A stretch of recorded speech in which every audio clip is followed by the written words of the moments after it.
অনেক দিন থেকে এই গাছটা কেনার খুব ইচ্ছে ছিল, কিন্তু কোনো রকমভাবে এই গাছটা আমি কিনতে পারছিলাম না। যদি দাম ঠিক লাগছিল, তো সাইজটা অনেকটা ছোট লাগছিল।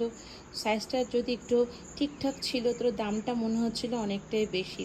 তো এই করে করে গাছটা কোনো রকমভাবেই কিনতে পারছিলাম না।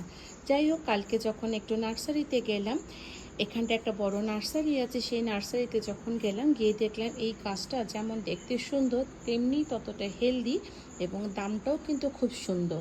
আপনারা ঠিকই ধরেছেন বন্ধুরা, এটা কিন্তু ফিডল প্ল্যান্ট, যেটা অ্যাবসলিউটলি ঘরে রাখার জন্য। আপনি একে ঘরে রেখে দেবেন, দেখবেন সেরকমভাবে এর কোনো যত্নেরও প্রয়োজন হয় না। মাঝে মধ্যে শুধু একে রোদে দিয়ে দিতে হয়, কারণ এর পাতাগুলো এত মোটা থাকে, যার ফলে প্রচুর পরিমাণে জল এবং খাওয়াকে স্টোর করে এরা রাখতে পারে। সুতরাং আপনি যদি ঘরের ভিতরে রাখেন, এই গাছটা ভালোভাবেই থেকে যাবে।